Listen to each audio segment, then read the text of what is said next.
Hello everyone, I hope you all are doing good. আমি Sakib from IELTS advisory. আজকে আমরা আলোচনা করব আইএলস এর রাইটিং টাস্ক ওয়ানের one of the most easiest topic, সেটা হচ্ছে ম্যাপ ডেসক্রিপশন। ম্যাপ ডেসক্রিপশন আমাদের খুবই ইজি একটা টপিক, বাট এখানেও আমাদের অনেকেরই প্রবলেম থাকে। সো আজকে আমরা দেখবো যে ম্যাপের ক্ষেত্রে কোন স্পেসিফিক জিনিসগুলো আমাদের মাথায় রাখতে হবে এবং কিভাবে আমরা একটা প্রপার অ্যান্সার অর্গানাইজ করতে পারি এবং কিভাবে আমরা একটা ভালো স্কোর তুলতে পারি। সো আর দেরি না করে চলেন শুরু করা যাক। সো ফার্স্ট অফ অল আমরা ম্যাপের ক্ষেত্রে ভোকাবুলারি দিয়ে শুরু করব, যে ম্যাপের ক্ষেত্রে স্পেসিফিক অন্যান্য টপিকগুলোর থেকে ম্যাপের মধ্যে আমাদের একটু ডিফারেন্ট সর্ট অফ ভোকাবুলারিস এর ব্যবহার করতে হয়। সো এই জায়গাটাতে আমাদেরকে একটু ফোকাস করতে হবে। সো ভোকাবুলারিস এর ক্ষেত্রে আমরা যে জিনিসগুলো মাথায় রাখবো সেটা হচ্ছে ভার্বস টু ডেসক্রাইব। এখন কোন টাইপের ভার্বগুলো আমরা এখানে ব্যবহার করব, যে ধরনের ভার্ব দিয়ে বোঝানো হচ্ছে যে আমাদের কোনো একটা জিনিস এখন আর আগের জায়গাতে নাই, সেটা একদম ডেমোলিশ করে ফেলা হয়েছে, ধ্বংস করে ফেলা হয়েছে, সেখানে আমরা কি কি ওয়ার্ড ব্যবহার করতে পারি? আমরা ব্যবহার করতে পারি demolish, remove, pull down, knock down, take away, relocate or dig up.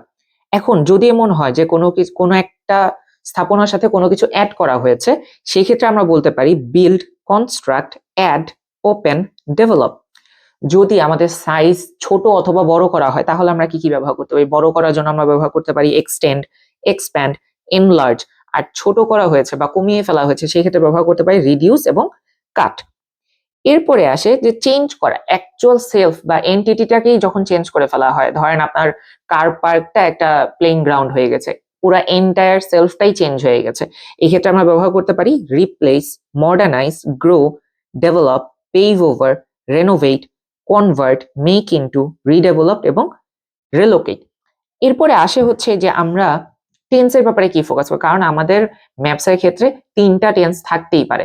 আমাদের যে কোনো একটা ম্যাপ হতে পারে পাস্টের এবং বর্তমানের, থাকতে পারে বর্তমান এবং ফিউচার প্ল্যান, অথবা এটা হতে পারে দুইটাই পাস্টের।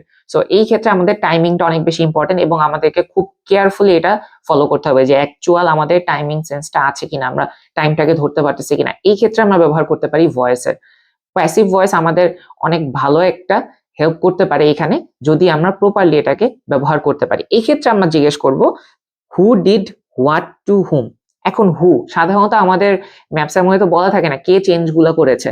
সো হুটাকে আমরা যদি বাদ দিই, কি করেছে, প্রসেস, রাইট? এতক্ষণ আমরা যে ভার্ব গুলা শিখলাম সেটা কিসের উপরে, কোন জিনিসটাকে পরিবর্তন করা হচ্ছে, এই দুটো জিনিস জানলে কিন্তু আপনি প্যাসিভ ভয়েস দিয়ে খুব সুন্দর করে একটা সেন্টেন্সকে স্ট্রাকচার্ড করতে পারেন। ওকে, সো এরপরে আমাদেরকে মাথায় রাখতে হবে যে আমাদের রেঞ্জ অফ ভোকাবুলারিজ খুবই গুরুত্বপূর্ণ। রেঞ্জ অফ ভোকাবুলারিজ আমাদের কেন গুরুত্বপূর্ণ? কারণ আপনার লেখা যদি মনোটোনাস হয়, আপনি যত ভালো করেই লেখেন না কেন, আপনার ভোকাবুলারি 25% মার্ক ক্যারি করে আমাদের হোল মার্কসের মধ্যে, সেই জায়গাটাতে আপনি বেশি মার্কস পাবেন না। সো এই ক্ষেত্রে আমাদেরকে মাথায় রাখতে হবে যে আমাদের রেঞ্জ অফ ভোকাবুলারিজ যেন ঠিক থাকে, আমরা যেন প্রপার সিনোনিমস ব্যবহার করতে পারি। আমাদের যেখানে সেন্টেন্সের ওয়ার্ডের ফর্ম চেঞ্জ করা পসিবিলিটি আছে সেখানে আমরা সেটাকে চেঞ্জ করার চেষ্টা করব। এই ক্ষেত্রে আমরা ব্যবহার করতে পারি, আমরা ম্যাপটাকে প্ল্যান দিয়ে শো করতে পারি, কারণ ম্যাপ ওয়ার্ডটা আমাদের ম্যাপ ডেসক্রিপশনে থাকবেই। আমরা টু শো, শো ওয়ার্ডটা আমার প্রত্যেকটা টাস্ক 1 কোশ্চেনে থাকে। ম্যাপের জন্য আমরা ব্যবহার করতে পারি ইলাস্ট্রেট, ডিপিক্ট, পোর্ট্রে এবং হাইলাইট। এই চারটা খুবই সুন্দর সিনোনিম শো ওয়ার্ডটার ক্ষেত্রে। টু টেক প্লেস, কোনো কিছু যদি হয় সেখানে আপনি ব্যবহার করেন অকার অর হ্যাপেন। সিনস, এই জিনিসটা আমাদের অনেক সময় কোশ্চেনে থাকে যে 1940 এবং প্রেজেন্টে আমাদের কি চেঞ্জ ডেভেলপমেন্টটা হয়েছে। সো এরকম যদি থাকে তখন আপনি ব্যবহার করেন ফ্রম 1940 আনটিল 2025, অথবা ব্যবহার করেন over the period of 85 years. মানে 1940 থেকে এখন পর্যন্ত 85 ইয়ার্স যে হয়েছে, এই পিরিয়ডের মধ্যে কি কি ডিফারেন্সেস বা কি কি ডেভেলপমেন্ট হয়েছে সেটা আপনি এখানে প্রকাশ করতে পারবেন। ওকে, ঠিক আছে। সো এখন আমাদের কথা হচ্ছে যে ম্যাপের ক্ষেত্রে আমাদের ডিরেকশনটা অনেক বেশি গুরুত্বপূর্ণ। ডিরেকশনের ক্ষেত্রে আমাদের ফার্স্ট অফ অল মাথায় রাখতে হবে কার্ডিনাল ডিরেকশন। বেশিরভাগ ম্যাপের ক্ষেত্রে আমাদের কার্ডিনাল ডিরেকশন দিয়ে দেওয়া হয় ইস্ট ওয়েস্ট, নর্থ সাউথের। সো আপনাকে মাথায় রাখতে হবে আপার রাইট কর্নারকে আমরা বলবো নর্থ ইস্ট, আমরা যদি লোয়ার রাইট কর্নারকে বলি তাহলে south east, lower left corner হলে সাউথ ওয়েস্ট এবং আপার লেফট কর্নার হলে সেটা নর্থ ওয়েস্টের মধ্যে পড়ে। সো কার্ডিনাল ডিরেকশন আমাদের ব্যবহার করা খুবই গুরুত্বপূর্ণ। এর বাইরে যদি আমাদের কার্ডিনাল ডিরেকশন নাই থাকে তখন আমি কিভাবে ব্যবহার করতে পারি? সেই ক্ষেত্রে আমি প্রিপোজিশন অফ প্লেস কে ব্যবহার করার চেষ্টা করব। সেক্ষেত্রে আমি ব্যবহার করতে পারি at the top, on the left of, on the other side of, at the bottom, on the right of, in front of, opposite, next to, close to, behind, across, along। এই 12টা প্রিপোজিশন কে যদি ব্যবহার করতে পারি, বেশিরভাগ ক্ষেত্রে আমাদের সবগুলো ম্যাপের প্রত্যেকটা জায়গাকে আমরা প্রপারলি ডেসক্রাইব করতে পারবো। এরপরে এসেছে আমরা একটা ম্যাপকে যে ডেসক্রাইব করব বা অ্যান্সার করব, এই ক্ষেত্রে আমি অ্যান্সারটা কিভাবে ফর্মুলেট করব? আমাকে কোন কাজ করতে হবে? এই ক্ষেত্রে আসে হচ্ছে আমাদেরকে এনালাইজ করতে হবে। আমি ম্যাপটাকে প্রপারলি যদি এনালাইজ করতে পারি, আমাকে 4 টা জিনিস দেখতে হবে। ওকে, ফার্স্ট অফ অল ম্যাপের কোন জিনিসগুলো সেইম আছে? ম্যাপের কোন জিনিসগুলো কোনো পরিবর্তন হয়নি? কোন জিনিসগুলো বড় অথবা ছোট হয়েছে? মানে কি তাদের আকারের পরিবর্তন হয়েছে কিনা সেই জিনিসটা। এরপরে থাকে আমাদের চেঞ্জ, যে আমাদের ম্যাপে কি ধরনের চেঞ্জ এসেছে, আমাদের ম্যাপে কোন ধরনের পরিবর্তন হয়েছে কিনা, কোন জায়গাটাতে পরিবর্তন আনা হয়েছে। যেমন কার পার্ক থেকে সেটা একটা শপিং মলে পরিবর্তন করা হয়েছে। এই যে চেঞ্জ হয়ে যাওয়া, এন্টিটি চেঞ্জ হয়ে যাওয়া, সেই জিনিসটা আপনাকে ফলো করতে হবে। এবং লাস্টলি কোন জিনিসগুলো অ্যাড করা হয়েছে অথবা রিমুভ করা হয়েছে। অ্যাড করা বলতে কোন একটা ফ্যাসিলিটি আগে ছিল না, বর্তমানে অ্যাড করা হয়েছে, অথবা পূর্বে কোন একটা ফ্যাসিলিটি ছিল যেটা বর্তমানে নাই। সো এই যে 4 টা প্যাটার্ন, এই 4 টা প্যাটার্ন যদি আপনি ধরতে পারেন, তাহলে আপনার ম্যাপের পুরো সবকিছু আপনি ওইটার মধ্যে নিয়ে আসতে পারবেন। তখন আপনার জন্য গ্রুপ করা অনেক বেশি ইজি হয়ে যাবে। এই 4 টা জিনিস সবার ফার্স্টে ম্যাপ দেখে সেখান থেকে আপনাকে কি করতে হবে? বের করে ফেলতে হবে। আপনি তখন বুঝে ফেলতে পারবেন। সো আমরা যদি এই জিনিসটা একটা প্র্যাকটিক্যাল ম্যাপ দেখে করি, তাহলে আমরা কি করতে পারি? সো আমরা একটা ম্যাপ দেখলাম। এই ম্যাপটাতে আমরা কি দেখছি? আমাদের ১ম কাজ হচ্ছে কোন জিনিসগুলো সেইম আছে। ক্যাফে আগে যেখানে ছিল এখানেও সেই জিনিসটা আছে। হোটেল আগে যেখানে ছিল এখনো সেখানেই আছে। এরপর হাউসের একটা পোরশন আগে যেখানে ছিল এখনো সেখানে আছে। এই পাশে যে হাউজিংটা আছে সেগুলো এখানে আছে, বাট এর সাথে এখানে কি করা হয়েছে? এড করা হয়েছে। তার মানে কি কোন জিনিসগুলো এখানে এড করা হয়েছে সেই জিনিসটা আমরা এখানে পেয়ে গেলাম। রিডিউস করা হয়েছে কি, বা কোন জিনিসগুলো ডেমোলিশ করে ফেলা হয়েছে। এখানে আমরা যদি দেখি ফিশ মার্কেট, ফিশ মার্কেটটা এখন আর নাই। সেখানে কি আসা হয়েছে? নতুন চেঞ্জ করা হয়েছে কি? অ্যাপার্টমেন্টস এ। সবগুলোকে আমার কি করা হয়েছে? পরিবর্তন করা হয়েছে। একটা জিনিস থেকে আরেকটা জিনিসে পরিবর্তন করে ফেলেছে। সেটা হচ্ছে কি? রেস্টুরেন্টে পরিবর্তন করেছে। যেখানে আগে ফার্মল্যান্ড ছিল এখানে এখন গলফ কোর্স হয়েছে, এবং যেখানে আগে ফরেস্ট পার্ক ছিল সেটা এখন টেনিস গ্রাউন্ড হয়ে গেছে। সো দেখেন, আপনি যখন একটা ম্যাপের কোশ্চেনটা দেখছেন, এখান থেকে আপনি এভাবে ডেসক্রাইব করার চেষ্টা করবেন। নিজে, নিজে দেখবেন, এনালাইজ করবেন যে ম্যাপের কোন জায়গাতে কোন জিনিসটা আছে এবং কিভাবে এই জিনিসটা এসেছে। কোন জিনিসটা পরিবর্তন হয়েছে, কোন জিনিসটা সেইম আছে, কোন জিনিসটা আকারে বড় হয়েছে, কোন জিনিসটা একদম ধ্বংস করে ফেলা হয়েছে। সব জিনিস আপনাকে শুরুতেই দেখে ফেলতে হবে। তাহলে আপনার জন্য লেখা খুবই ইজি হয়ে যাবে। সো এখন আসে যে ওকে ঠিক আছে আমরা বুঝতে পারলাম। এখন আমি মেইন লেখাটার ক্ষেত্রে কি লিখব? ইন্ট্রোডাকশন এ কি লিখব? ইন্ট্রোডাকশন অ্যাজ ইউজুয়াল এখানে আমাদের কি করতে হবে? প্যারাফ্রেজ করতে হবে। প্যারাফ্রেজ করে আমরা কি বুঝাবো? What do the maps show? Map actually আমাদের কি শো করতেছে? সেই জিনিসটা ম্যাপে কি পরিবর্তন, এটা কি ধরনের ম্যাপ, এটা কি কোনো বিল্ডিং এর ব্লুপ্রিন্ট না কোনো একটা এরিয়া বা কোনো রিজিয়ন এর ম্যাপ? এই জিনিসটা আপনাকে এখানে ফলো করতে হবে। এর সাথে আপনাকে মাথায় রাখতে হবে ওভারভিউতে আমি কি লিখবো? ওভারভিউতে আমি সবসময় মেজর চেঞ্জ গুলোকে লিখার চেষ্টা করব। সবথেকে সিগনিফিক্যান্ট যে চেঞ্জ গুলো আছে সেগুলো আমি ওভারভিউতে দেখার চেষ্টা করব। বডি প্যারাগ্রাফ আমি কি করব? বডি প্যারাগ্রাফটা খুবই ইজিলি তৈরি করা যায় এই ক্ষেত্রে। কারণ ম্যাপের মধ্যে ২ টা ম্যাপ থাকে। ১ম বডি ম্যাপে, ১ম বডি প্যারাগ্রাফে আপনি ১ম ম্যাপটাকে ডেসক্রাইব করবেন। কোথায় কি ছিল? একদম সুন্দর করে লিখবেন। উপর থেকে নিচে আসবেন অথবা নিচে থেকে উপরে যাবেন। সুন্দর করে ১ম বডি প্যারাগ্রাফে ১ম ম্যাপটা নিয়ে আপনি ডেসক্রাইব করেন। এরপরে 2nd বডি প্যারাগ্রাফে আপনার কাজ হচ্ছে হোয়াট চেঞ্জেস ওয়্যার মেড, অথবা what changes has been done, or what changes are planned.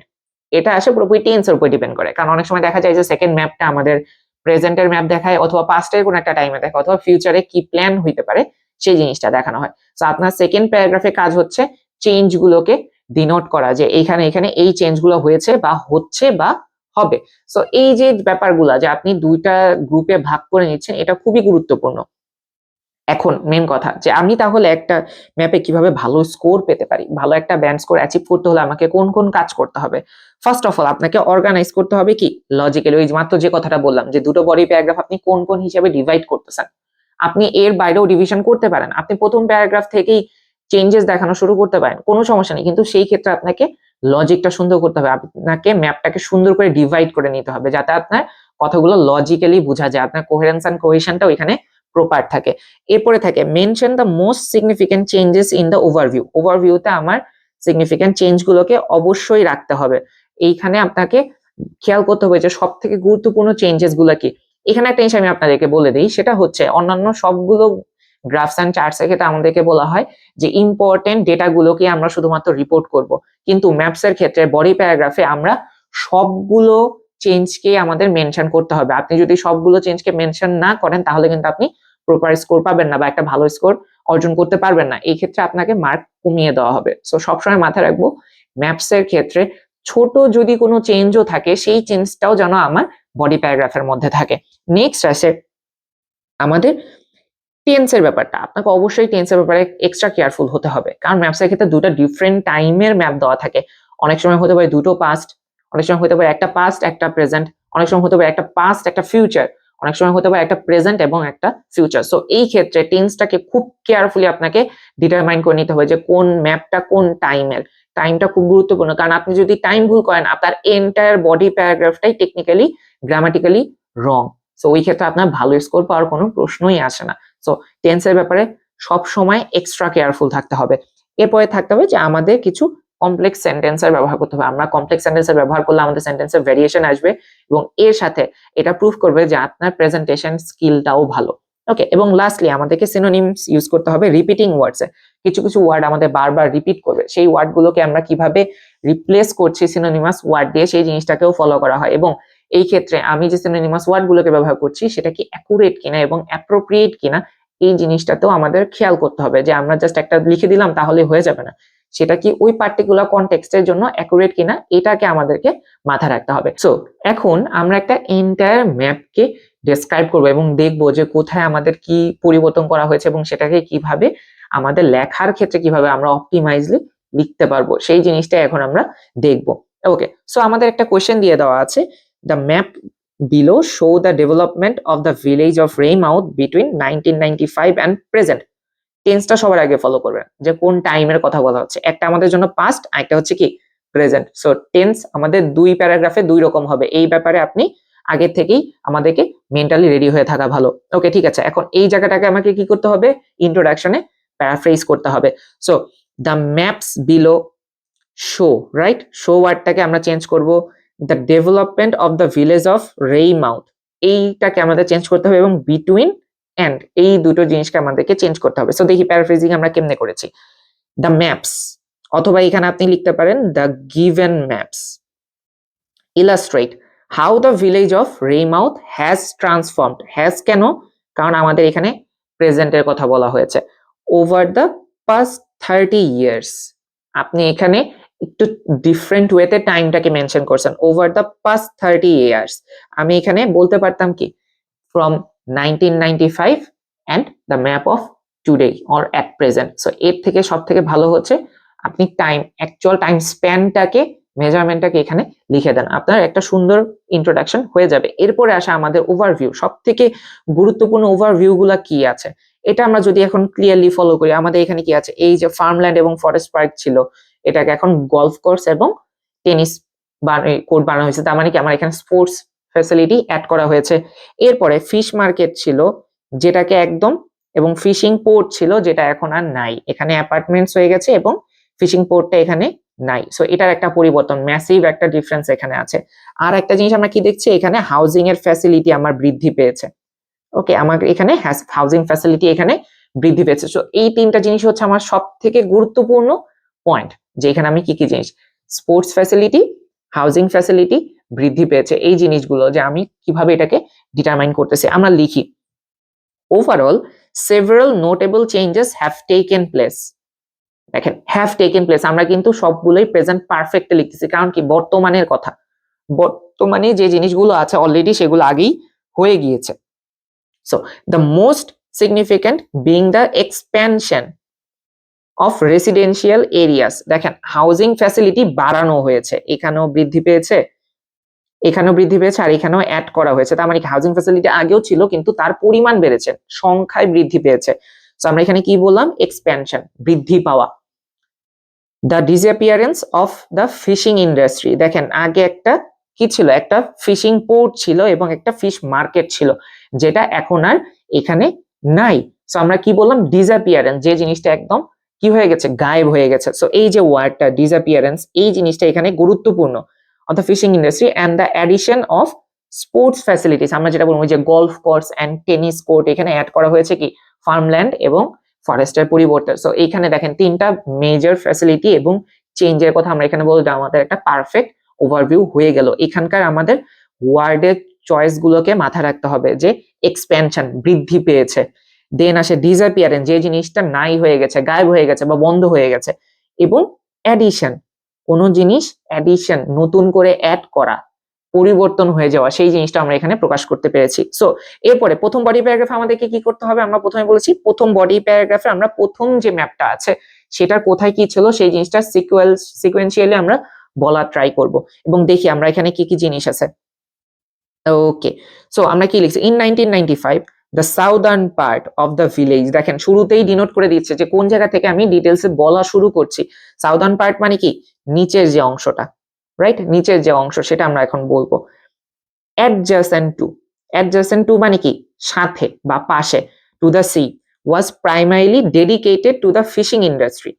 দেখেন এখানে ভালো করে যদি খেয়াল করেন এই যে পুরো পার্টটা এটা কি ছিল, ফিশিং ইন্ডাস্ট্রি ছিল, এখানে ফিশিং পোর্ট ছিল, ফিশ মার্কেট ছিল, তার মানে কি ফিশিং ইন্ডাস্ট্রি এর জন্য সি এর কাছের এরিয়াটা ডেডিকেটেড ছিল।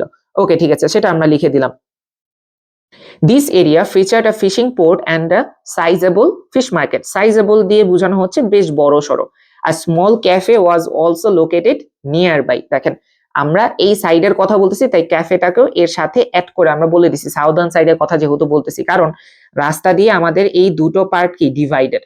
যেহেতু রাস্তার এই পাশের পার্ট আমরা নিচের পার্ট পুরোটা কথা বলে ফেললাম, এখন আমরা রাস্তার উপরের পার্ট নিয়ে কথা বলবো। সো আমরা দেখি এখানে কি দেওয়া হয়েছে, এই small cafe across the coastal road there was a row of 5 shops and a hotel. Across, এটা ভালো করে খেয়াল করেন, রোডের অপর পাশে, অ্যাক্রস দ্য রোড, সেখানে কি ছিল 5টা শপ ছিল এবং একটা হোটেল ছিল। শেষ, আমার সাউদার্ন পার্টের কথা কিন্তু বলা কমপ্লিট। ওকে, মিনহুয়াইল, দেখেন পরিবর্তন, আমি সাউদার্ন পার্ট কমপ্লিট করছি, এবার নর্দার্ন পার্টে যাব। সো আমি এখানে একটা ওয়ার্ড দিয়ে গেলাম মিনহুয়াইল। একই সময় the north eastern section, north eastern দেখেন ওই যে ডিরেকশনের ব্যবহারটা, কার্ডিনাল ডিরেকশনের ব্যবহার, of the village consisted of farmland and a park with dense tree coverage. এই যে ডেন্স ট্রি কভারেজ এইটা এক্সট্রা এখানে অ্যাড করা হয়েছে, কারণ আপনি চাইলে এটাকে একটু ডিফাইন করে দিলেন যে এখানে অ্যাকচুয়ালি কি ছিল। ফরেস্ট পার্কে এখানে কিছু অনেক বেশি গাছপালা ছিল ফার্মল্যান্ডের সাথে। ওকে ঠিক আছে, the main residential area was concentrated in the north West, area বলে দিচ্ছে কোন পার্টে ছিল, নর্থ ওয়েস্ট মানে কি উপরে বাম পাশে, along a primary road branching of from the coastal route. এই যে রুটটা ছিল এই রোডটা থেকে এখানে কি হয়েছে, একটা রাস্তা বের হয়ে গেছে, ব্রাঞ্চিং আউট, যেখানে আমার হাউজিং গুলো আছে। ওকে, হাউজিং ফ্যাসিলিটির কথা আমরা এখানে বলে দিয়েছি। দেন this neighbourhood comprised 12 houses, 4 of which were arranged around a smaller side street. এখানে আমার টোটাল 12টা ঘর বাসা ছিল, যার মধ্যে একটা স্মল স্ট্রিটের ভেতরে আমার 4টা বাসা ছিল।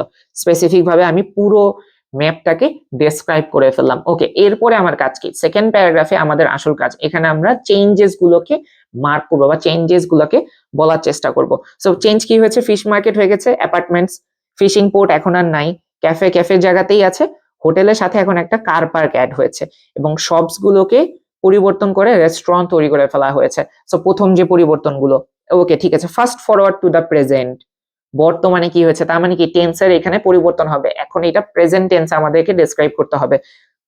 এন্ড সিগনিফিকেন্ট অল্টারেশনস, অল্টারেশন বলতে পরিবর্তন, can be observed, the fishing related establishments have been completely removed, সরিয়ে ফেলা হয়েছে, making way for 4 apartment buildings. দেখেন এখানে ফিশ মার্কেটের জায়গায় 4টা অ্যাপার্টমেন্ট বিল্ডিং তৈরি করা হয়েছে, ডিনোট করলাম চেঞ্জেস গুলা কি হয়েছে, কোথায় কি ছিল সেটা জায়গায় কি দেওয়া হয়েছে। ওকে, অ্যাডিশনালি এর সাথে the former shops have been repurposed into restaurants, repurposed মানে তাদের এখন কাজ হচ্ছে রেস্টুরেন্ট হিসেবে তাদেরকে ব্যবহার করা হয়। The cafe has remained unchanged, পরিবর্তন হয় না, এই জিনিসটা আমাদেরকে মেনশন করে দেওয়া হলো। While the hotel has been modernised with the inclusion of A parking area, parking area কি একটা ফ্যাসিলিটি যার কারণে আমরা এখানে ব্যবহার করছি কি ডেভেলপমেন্টের পরিবর্তে মডার্নাইজড, এটাকে কি করা হয়েছে, মডার্নাইজ করা হয়েছে। ইন দ্য নর্থ ইস্ট, আমাদের নিচের পার্ট কিন্তু শেষ, in the north eastern part of Ryemouth the farmland has been replaced, পরিবর্তন করে ফেলা হয়েছে কি, পরিবর্তন করে ফেলেছে বা এই জায়গা দখল করেছে কি একটা golf course. And the forest park has been cleared, গাছপালা কেটে ফেলা হয়েছে। টু কনস্ট্রাক্ট টেনিস কোর্টস, এই জায়গায় দেখেন এই যে ক্লিয়ার, এই ওয়ার্ডটা খুবই গুরুত্বপূর্ণ, কারণ আপনি এখানে ম্যাগনিটিউডটা বুঝতে পারছেন যে ওইখানে অ্যাকচুয়ালি কোন কাজটা করা হয়েছে, গাছপালা কেটে ফেলে সেখানে টেনিস কোর্ট করা হয়েছে। এই জায়গায় আপনি আপনার নিজের নলেজের স্কিলটাকে ব্যবহার করলেন। Although the original houses are still intact, houses গুলো আগের জায়গাতেই আছে কিন্তু তার সংখ্যা বাড়ানো হয়েছে। The residential sector has expanded, বৃদ্ধি পেয়েছে, বড় হয়েছে, with the construction of new houses and a newly built road. এই জায়গাটা যদি আমরা খেয়াল করি, এই যে একটা পার্ট রোডের, এই পার্টটাতে আগে কিছু ছিল না, এখানে রোডটা ইনক্লুড করা হয়েছে। সো এখানে আমরা কি বললাম, newly built road that accommodates two additional homes. এখানে আমরা চিন্তা করে দেখেন, আমরা সবগুলা চেঞ্জ এখানে সেকেন্ড প্যারাগ্রাফে বলার চেষ্টা করলাম। সো দেখেন এইভাবে হচ্ছে আমাদের একটা ম্যাপকে ডেসক্রাইব করতে হবে, বাট ডেসক্রিপশনের সময় আপনাকে মাথায় রাখতে হবে কি, ওই যে তিনটা চারটা জিনিস, কোন জিনিসটা আমার সেম আছে, কোন জিনিসটা সরিয়ে ফেলা হয়েছে বা অ্যাড করা হয়েছে, কোন জিনিসের পরিবর্তন হয়েছে এবং কোন জিনিস বড় অথবা ছোট করা হয়েছে। এই চারটা জিনিসকে যদি আপনি ধরতে পারেন একটা ম্যাপের মধ্যে, আপনার জন্য ম্যাপের অ্যাকচুয়াল টাস্ক আপনার কমপ্লিট হয়ে যাবে। এরপর আপনি কিভাবে ইমপ্রুভ করবেন, এরপর ইমপ্রুভ করতে হলে আপনাকে স্পেসিফিক ভোকাবুলারিজ এর ব্যবহার করতে হবে। ওই যে ভার্বস, চেঞ্জ বলার, চেঞ্জ বোঝানোর জন্য যে ভার্ব গুলো আছে সেটা আপনি ব্যবহার করেন। কোনো সিনোনিমাস ওয়ার্ড ব্যবহার করার জায়গা থাকলে আপনি সেটা ব্যবহার করার চেষ্টা করেন। যে ওয়ার্ডগুলো রিপিট হচ্ছে সেই ওয়ার্ডগুলোকে আপনি চেঞ্জ করেন ডিফারেন্ট ওয়ার্ড দিয়ে, তাহলে আপনার জন্য একটা ভালো স্কোর করা পসিবল। সো আই হোপ আপনারা এই ম্যাপের ডেসক্রিপশনটা পুরোপুরি বুঝতে পেরেছেন এবং আপনারা আমি যে ম্যাপের জন্য স্ট্রাকচার এবং এর সাথে যে টিপস এন্ড ট্রিক্স এর কথাগুলো বললাম সেই জিনিসগুলো ব্যবহার করা শুরু করেন। আজকে থেকে আপনি দেখতে পারবেন যে আপনার ম্যাপের ডেসক্রিপশন আগের থেকে অনেক ভালো হচ্ছে। I wish you all the very best for your IELTS exam and I will see you in the next video.